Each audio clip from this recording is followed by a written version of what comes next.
and former Constitutional Commission member and former chairman of the Commission on Elections, Christian gentlemen. And in deference to the events, the big events that are now history, in a part of the Philippine history, we'll just ask you to give your opening statement on the subject matter. We'll start off with Justice Carty, please. Thank you, Mariko. Basically, Sambayan Mr. K is opposing the disagreeing with the decision of the Supreme Court.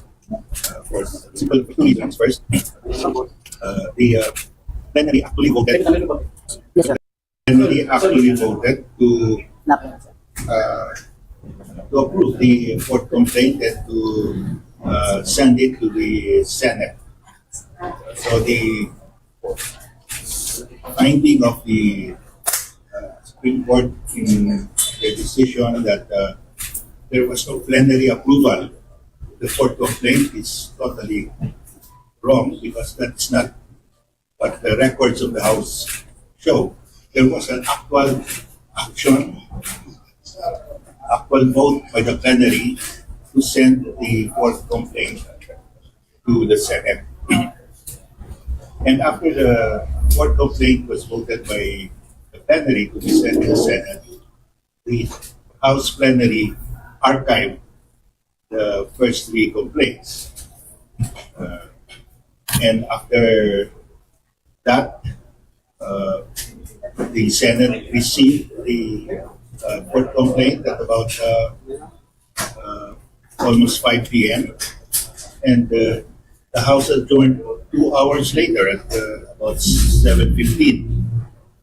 So the Supreme Court said that the 1-year bar rule started to run when the House adjourned. So when the House adjourned, the fourth complaint was already approved by the plenary and it already reached the Senate. So obviously, the 1-year bar rule cannot apply to the fourth complaint. The fourth complaint was filed on time. So it's a very basic error there, and I think it deserves to be reconsidered by the Supreme Court. The other major issue is that the Supreme Court imposed new requirements to the filing and initiation of the impeachment complaint. Before, in the Francisco ruling and in all other previous impeachment complaints that were filed with the House, there was no hearing at the plenary level because the hearing happens at the committee level. When the plenary refers the impeachment complaint to the Committee on Justice, that's where the hearing occurs. And this was always the practice, and nobody in the world knew that there has to be a hearing at the plenary level. It's a new requirement. So, and the Supreme Court imposed this new requirement retroactively. How could the House have complied with this new requirement when it never existed when the House took up the first 4 complaints? In other words, how can you comply with a requirement that never existed when you perform the act? There's a rule that when you overturn a doctrine, and the doctrine is there in the Francisco ruling, when you overturn a doctrine,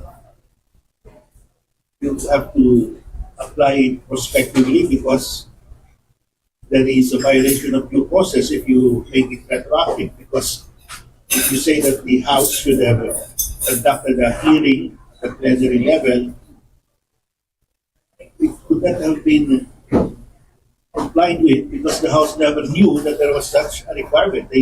All the previous cases never went through a hearing. It was not in the rules. There was no Supreme Court decision that they have to do it. And under the Constitution, they have the power to make the time before the newly conducted effect are valid. The rule is if you have a new law or if you have a new regulation, the people concerned must be informed actually or constructively. Constructively, if, for example, the law is passed, it's published in the newspapers, everybody is presumed to know that that's constructive. But if the law, if there was never law, never regulation, it was only adopted later on, how can you apply it retroactively when nobody knew about it and nobody would have complied with it because the law never existed at the time. So if you hold someone liable for an act that was not prohibited at the time he performed it, that violates due process. Because you have a right to be informed that this is the law, this is the regulation, and you have to follow it. But if the regulation or the law was not yet enacted, how can he follow it? It violates basic due process. So that's why we're saying this new doctrine of the Supreme Court cannot be applied retroactively. It cannot be applied to this case. Future cases maybe. But there's third ground. And Commissioner Gonzalo is the best person to explain this third ground because he sponsored this provision on accountability on the impeachment process in his sponsored speech in the 1986 Constitutional Commission. He said the intent of these provisions is to liberalize the impeachment process because of what happened in the past. It was so strict that you can hardly file an impeachment case. So they liberalized it, but now the Supreme Court ruling will make it very difficult. It's against the intention of the framers of the law. So thank you. On that note, Mr. Chairman Monsot, can you give us the historical background of this liberalized impeachment process? The first point there is that there was a proposal So, Tita Chu, lapit that mo mic. the Supreme Court really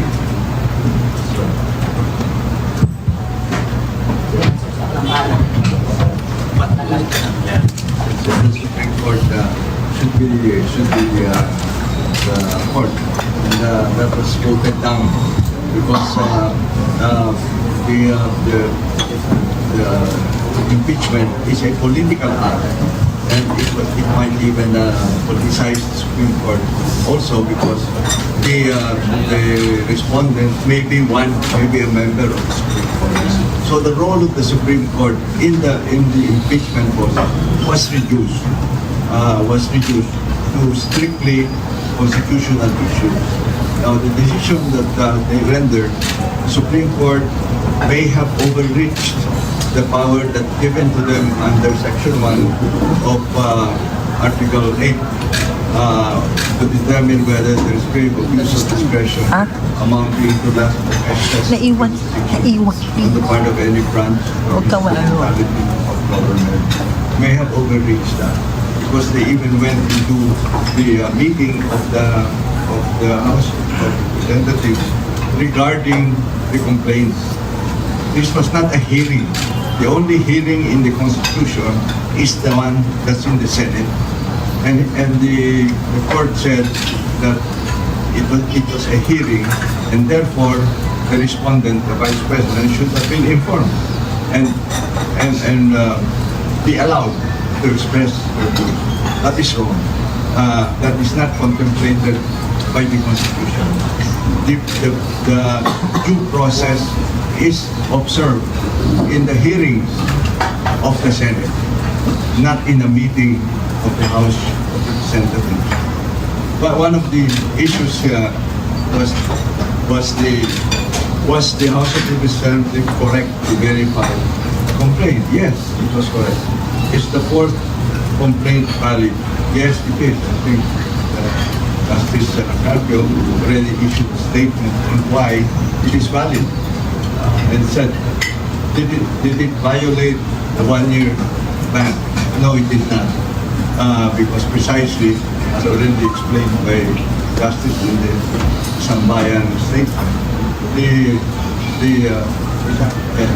he even had the exact time when it was approved, and it was before the three complaints were managed and handled and declared as dismissed. So in fact, the tolling of the 1 year starts from the court of court complaint, the dispute. And now, was there due process? I already answered that. In law, they call it the operative act, operative act doctrine that was explained already by Justice Garfield. And also, it was mentioned by Adolfo Ascuna, who said that it may be lawful, but he always it is unfair. Justice Ascuna, even during the Constitutional Commission, was a very kind person. And he was saying something that was very important, and he was right. And there is a point that he made, which is really, when you bring it down to fact, is that did the Supreme Court overreach its powers under Article 8, Section 1? And I think that therefore there is the motion for reconsideration is really due, because bottom line, that may be the basic issue. Okay. Given this very clear opinions rendered by our two gentlemen, can I ask a direct question which both of you can answer? So the Supreme Court said the articles of impeachment are unconstitutional. So there is no longer any complaint against BP Sara. Do you agree or not, and why, Justice? Well, I do not agree, because the premise of that ruling is that the House did not approve the fourth complaint. Sabi nila, there was no approval of the fourth complaint. But there was an actual approval. It's there in the records of the House. There was a motion, and then it was even unanimous. Nobody objected. So, and the decision says there was no approval, citing a news report. A news report, when the court could have easily asked that question, did you approve it? But they could have shown the records. It's there. The journal is there. So, The House Journal itself. yeah, the Which is sent to me. The 27-page journal. Yeah, I said to you. So, it's so basic, fundamental, that it deserves consideration. Because, you know, the court, with this credibility, they say there was no approval by the plenary, when in fact there was an approval of the court complaint. More than one-third, 215 votes. More than one-third, 215 voted for that articles of impeachment, and nobody opposed it when there was a motion in the plenary to send it to the Senate. There was no objection. And the time is there, 3:30 something, 3:37. They approved it. It reached the Senate 4:57. The same afternoon, and the House adjourned at 7:15. So, klaro. And this, the court said, upon adjournment, the one-year bar rule took effect. So, it did not affect the fourth complaint because it was already approved at 3:57 p.m. And basically, the court should not have relied on the news report. That is not official. Ito nasabi ko, Chairman Monson kanina, Devil's Advocate, sabi mo yung 317 and 27 approve yung fourth impeachment complaint. And after that voting, there was a motion to archive the three impeachment. So, approve din yun. So, really, kung reckoning on same day, mas nauna yung voting ng fourth impeachment kaysa sa archiving. Very good. Yeah, correct. Very clear.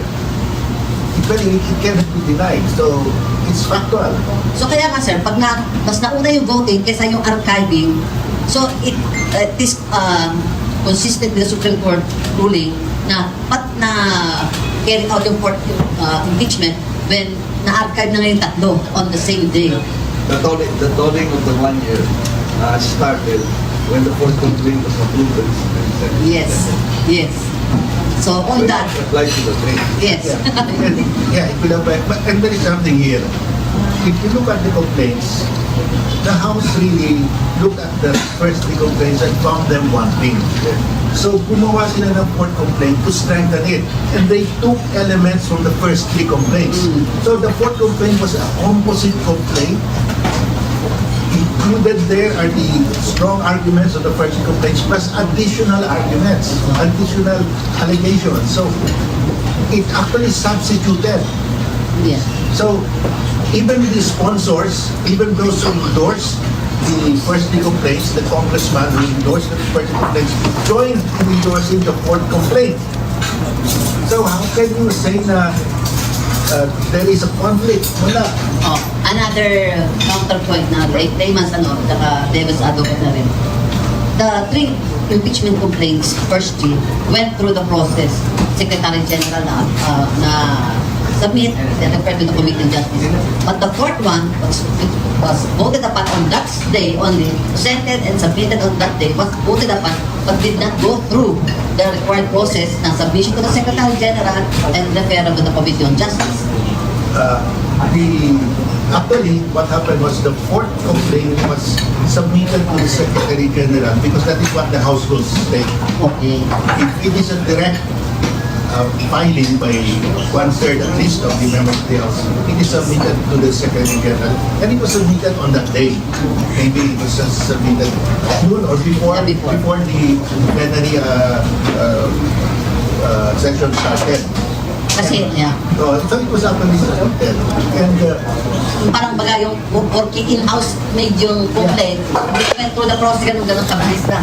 yeah, because the Constitution says the complaint must be included in the order of business within 10 session days. So even on the last day, it complies with the Constitution, and that's why they were very conscious of that 10th session day. That's why they did everything.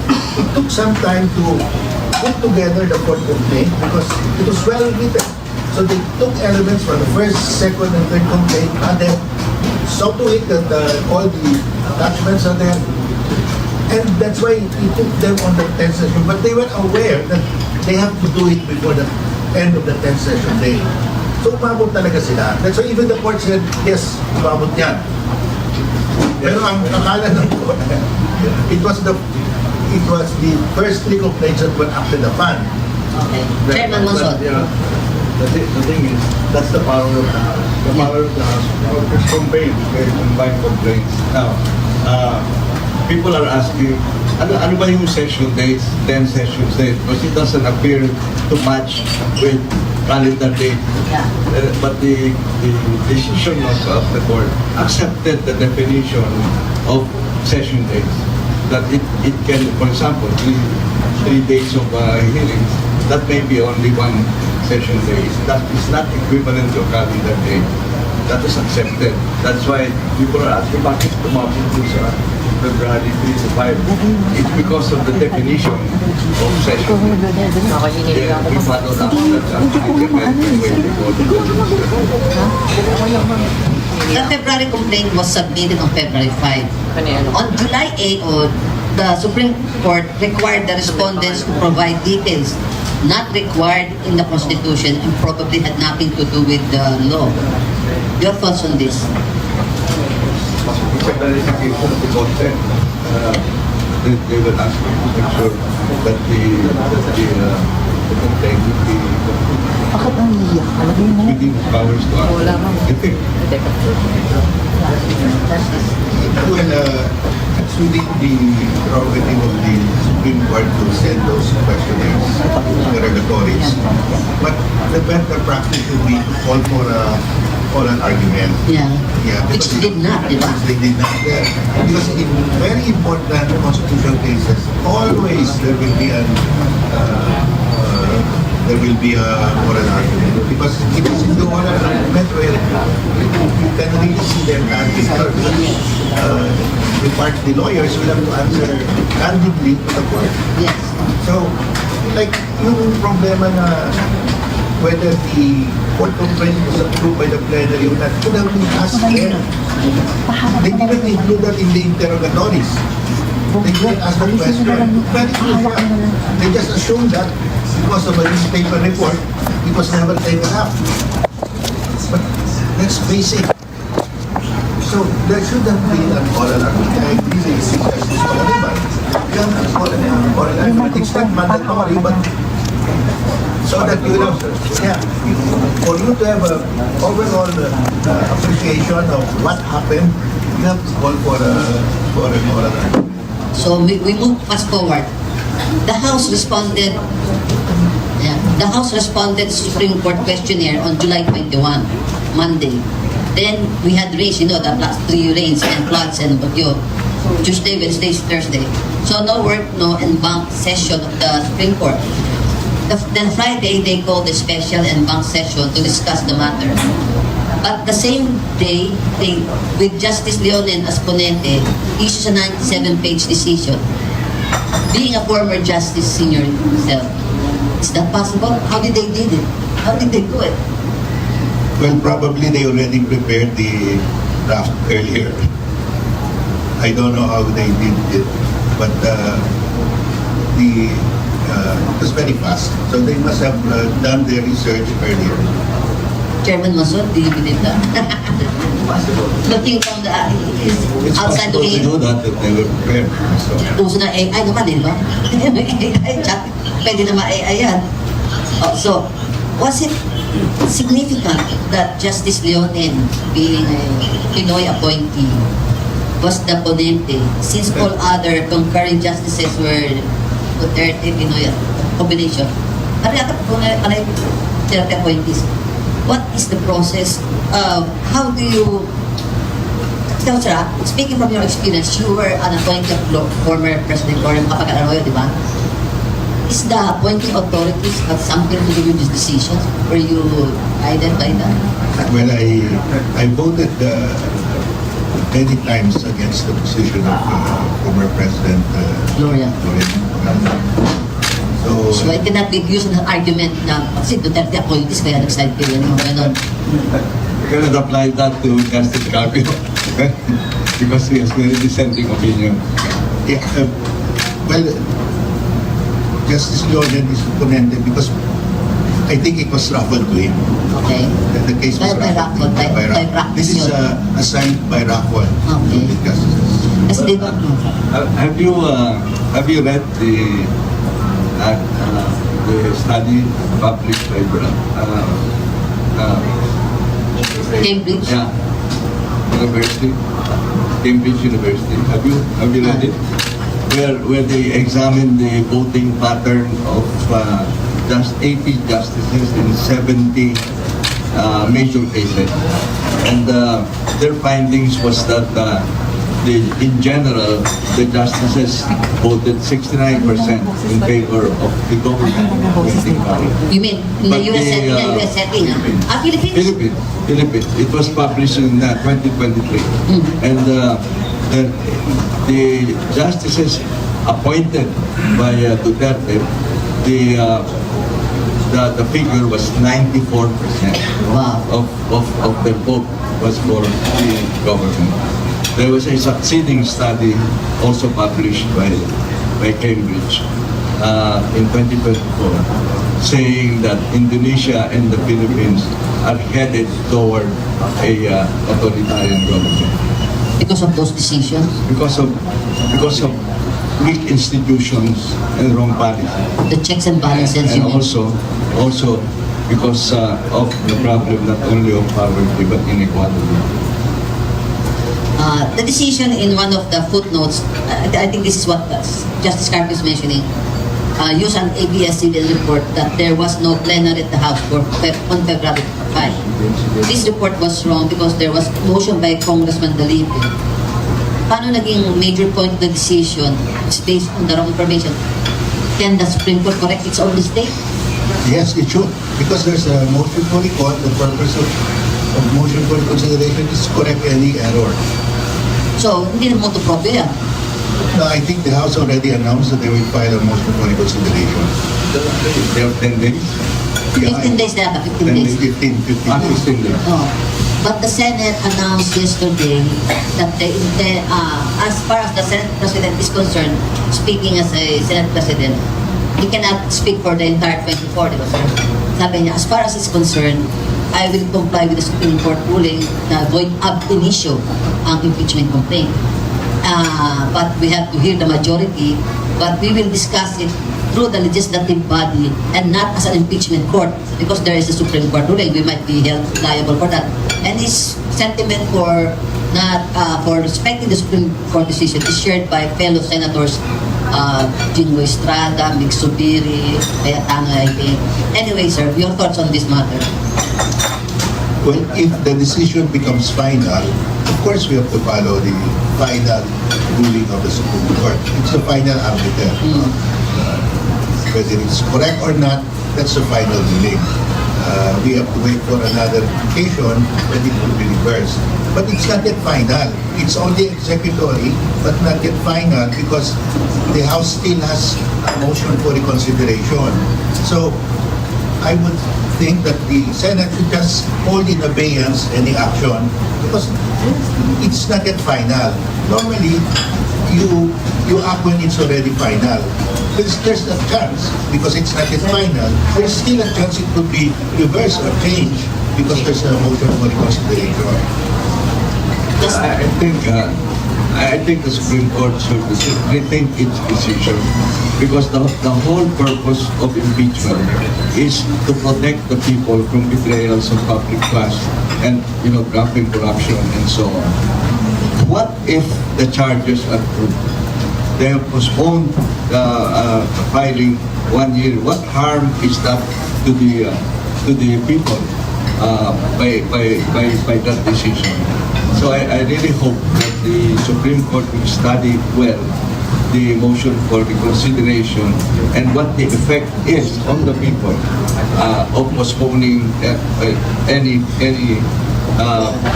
complaint for 1 year. Right? If you read through the purposes of the impeachment process, it is there that while it may not amount to a criminal act, the impeachment is there precisely to protect the people from public officials who have betrayed the public trust. Chairman, Justice. Yeah, I think the Supreme Court should be considered, because the rules that they provided now, the new rules, will practically make it impossible to file an impeachment complaint. Why? Because the Supreme Court is saying at the plenary level, you must give a copy of the draft of the articles of impeachment to the person being impeached. And then, once you decide to file it, before you decide to vote and vote on the, you have to give a hearing. It cannot be ex parte. So there will be a hearing at the plenary level. Ang problema, the Constitution says that the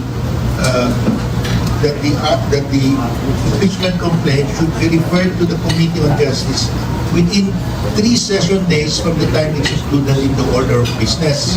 3 session days, I don't think that's enough for the plenary to debate on the articles of impeachment, to draft it, and then after agreeing that it should be adopted, not yet to vote on it, to notify the person being impeached and allow him to file his answer or comment, and then there will be a hearing because the person being impeached must be given a full opportunity to rebut. And then I don't think you can do it in 3 session days. And then after that, when the plenary will still vote to refer it to the Committee on Justice, you will replicate the same procedure. There will be another hearing. So doble. So I think that's not the purpose. The Constitution, in the deliberations of the CONCOM, they said the purpose of this procedure that they laid out is to relax the requirements. To relax the requirements, to make it easy to file these impeachment complaints. With these points, legal experts weighing the constitutionalists coming out with their opinions, will this influence the Supreme Court in deciding when the MR is filed? As a former justice.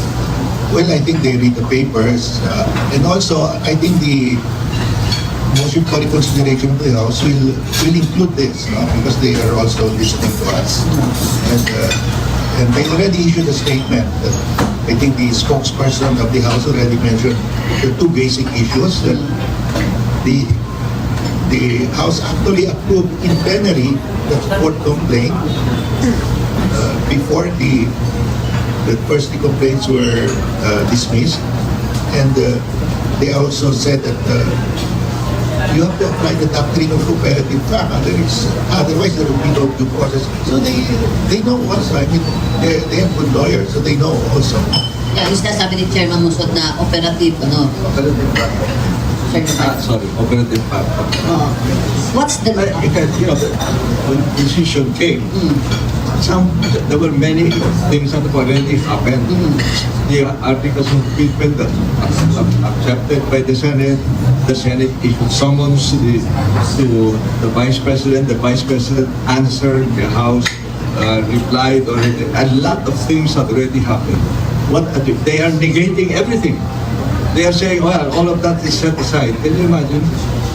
That does not follow the purpose of the impeachment process that is in the Constitution. To liberalize it and to act quickly on it, that it should be done quickly. Here they are, and they're jumping over things that have already happened and all due process. And then on top of that is the 1-year prohibition. Is that correct? I mean, or are they overreaching their power? Here's another point here, because under the Francisco Doctrine, Yes, sir. the 1-year bar starts to run when the plenary refers the complaint to the Committee on Justice, and it is received by the Committee on Justice. So there's a favorable action by the plenary to refer it to the Committee on Justice. So it's not dismissed. So the 1-year bar starts to run. But this decision of the Supreme Court says, when it is dismissed, the 1-year bar also starts to run. So whether the plenary approves it or dismisses it, the 1-year bar will start to run.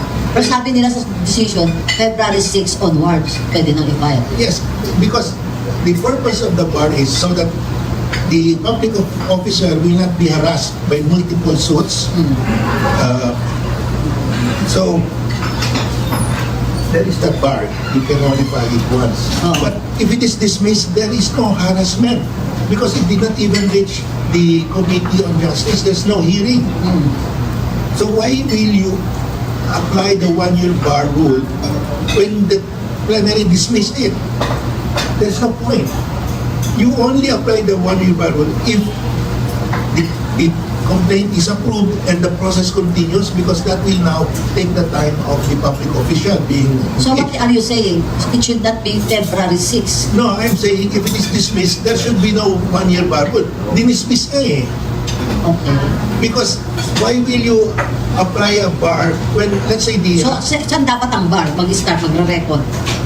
Under the Francisco ruling, when the complaint reaches the Committee on Justice. Okay. So therefore, there is a reason for the ban para wala nang harassment, isa lang. Okay. But if it was dismissed, wala talagang harassment, dinismiss nga eh. O kasi na-dismiss na archive noong February 5 din. Yeah, so the public official is not inconvenience at all. Dinismiss eh. But if they favorably recommend the continuation, they will tell the Committee on Justice there's probable cause, continue, then the public official will have to appeal, defend himself. That will take his time. So that is why there is a 1-year bar rule, para you can be inconvenienced only once. But the same Supreme Court ruling invoked the Bill of Rights for the right to due process. Well, mali nga eh. Because Explain nga nyo, bakit mali? Ako nalilito na. Because the Parang may due process is contradiction different. yun The due process is different. The due process says, for you to be held liable for an act, there must be a prohibition at the time you perform the act. Diba? Simple lang. For you to be liable for a crime, there must be a law prescribing that that act is a crime. Pag walang act prescribing the crime,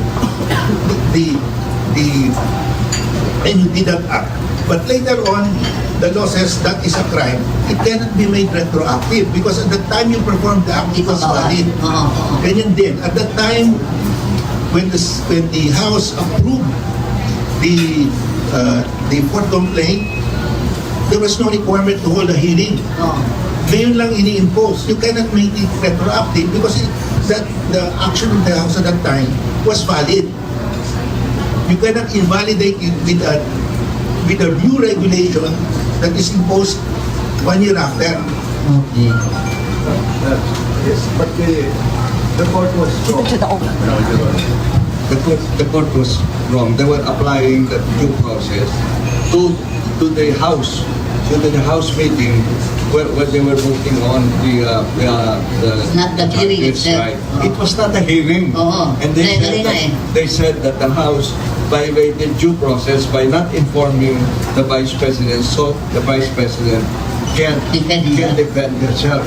That happens in the hearing in the Senate. Yes. So even the basis for the Supreme Court ruling of lack of due process is wrong. Dapat sa trial mismo yun. Yes, they were referring to the House meeting. Oo, plenary session yun, different from the hearing. Yeah, that is correct. Plenary session will not conduct a hearing unless the plenary is declared a committee of the whole. Yeah. The House always The acts question through hour. committees. Oh, yung question Always hour. committees. Yes. Lahat yan, the plenary will refer it to the committee. But for the plenary to conduct the hearing. it will have to declare it as a committee of the whole. O kaya question hour. So, That was not the case here. yeah. Parang ano yan eh, pag-file ka ng complaint sa Piskalya, sa prosecutor's office, the chief prosecutor will read it and then refer it to an investigating prosecutor. Walang hearing doon. Ang hearing sa investigating prosecutor. Ang plenary is like that chief prosecutor. Hindi decide niya, okay, I will refer it to the committee. Walang hearing doon.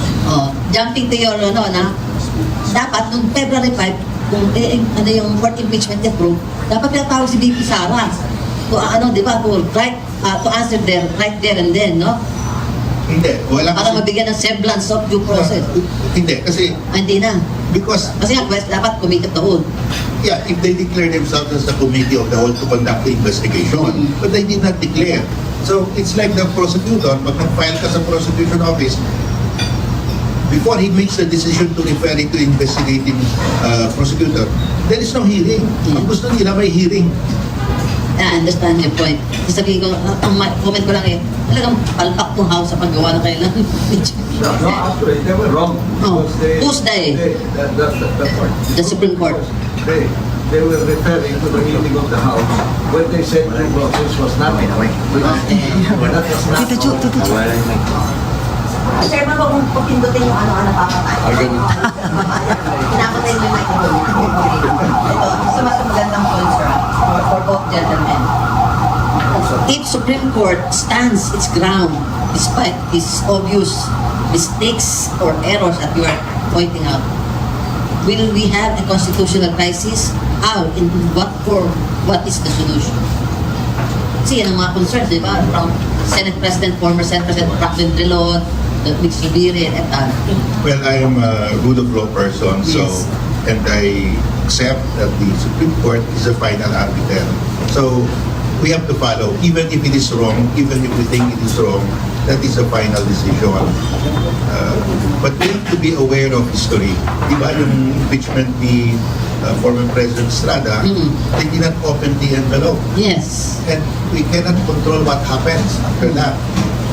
So, but for me, we have to follow the final ruling of the Supreme Court, even if it is wrong, and we wait for another occasion to correct it if there's another case. But because I follow the rule of law. Okay. Chairman. But I think that there are options open to people. That's why we have an ombudsman. And the office of the ombudsman is in the same Article 11. Now, what can you bring up to the ombudsman? Something that's illegal, unjust, improper, or inefficient. And in fact, when we were writing the Constitution, there was a proposal na yung ombudsman dapat sumbungan ng bayan. So that there is no option still open to people to complain about the Supreme Court. Under the Article 11, the officers that may be is impeachment. Right? It doesn't say it's the only way that we can hold the public official accountable. Impeachable official. Impeachable official. No, it's not. It may not be an impeachment. Yes. It may be a case. Yes. Against, but with the help of the ombudsman. That's why it's important that the ombudsman is a very good one. Like before it was Pio Morales. Right? And now I don't know the. Pero sir, kasi Constitution ka, di ba ang VP is one among those impeachable officials immune from suit during while in office? VP. No, the president. Only the president? Yeah. And only the president is immune from suits while in office? Yeah. Yeah. Under The president. Only the president? He doesn't include the president. Okay, so that option is open to the same impeachment, articles of impeachment can be raised Don't because call it impeachment. Ah, Just call the complaint. the complaint Oh. to the to hold her ombudsman. accountable. And there before are the many ombudsman. things the ombudsman can do. Okay. I mean, you can file a case, Oh. different from an impeachment case. Criminal and draft complaint. In fact, if you're successful in impeaching her, remove from office, and that's all. It's Yeah. a political act. Okay. You can file cases even with that. What more if you believe that the Supreme Court did something wrong? Okay, justice. Yeah, well, it's not really the end of the world, no? Because after February 5, 2026, the impeachment can be refiled by the House. Yes. So this is just a delay. So that's about 6 months. About 6 months. You just have to wait for 6 months. And time will pass quickly. So there's still a remedy. They can refile. The same that this House now can refile it starting February 6, 2026. Bukas, August na eh. Oh, August na bukas. September, October, November, December. January, 6 months. Yeah, 6 months, then it can be refiled. So, And better and well and according to the laws and Constitution. according to this decision, Oh, I'm just curious. My point Yes, sir. is that the people have many options. Yes. That's what when we were writing the Constitution, we say, do not give the people a dead end. Okay. So that if the Supreme Court made mistakes or were wrong in what they were doing or unfair, unjust, and so on, then the people can go to the ombudsman. Okay. And the ombudsman is also subject to impeachment. The ombudsman, even the president can be investigated by the ombudsman, but he cannot file the case. Only investigation lang. But you can have a result of an investigation that people can avail of in filing the case. Pwede pala yun under our Constitution. Yes, yes. The ombudsman can investigate. The president. yeah, Okay. the ombudsman can investigate but cannot file the criminal case. Okay. The House can use that to impeach. But there is something here, if you know, Yes, sir. because this is a provision on accountability. Oh.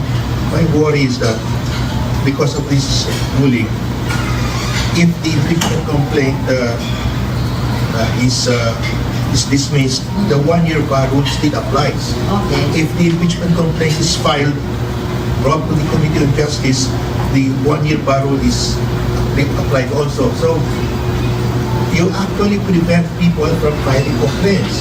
Kahit na the first complaint was dismissed, you say no second complaint for 1 year. In either case, it doesn't make sense. There's no reason why pag na-dismiss, you should apply the one-year bar rule. But the court here applied it. I cannot understand. You mean to say yung sa Supreme Court ruling is clearly stated that these these four impeachment complaints cannot be revived? Refiled within 1 year. Kahit na-dismiss.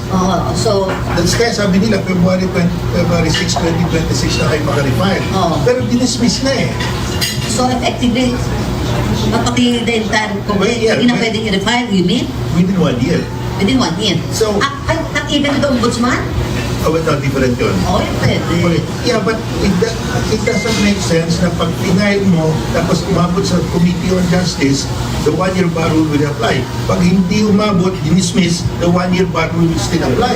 It doesn't make sense. Because the purpose of the 1-year bar rule is, pag na-impeach ka, tapos you go to that process, it should not be repeated. Dapat there's a breathing space for you. There should be no harassment. Pero pag dismiss, walang harassment eh. So, what is the solution you see for Supreme That's Court why I say, to save this? To save this the court will have to reconsider.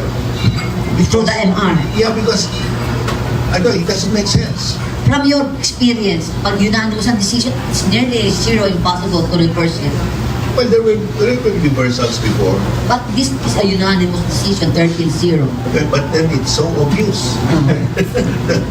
The records of now show they approved it, and the Supreme Court said the court complaint is void because you did not approve it. Eh, in-approve talaga nila eh. So if the Supreme Court rejects, in case the MR of the House, when, kailan pwede i-file? December 3 this year or February 6? February 6, 2026. Okay. So, nabanggit ko ni Chairman kanina yung liberalizing the impeachment rules, di ba?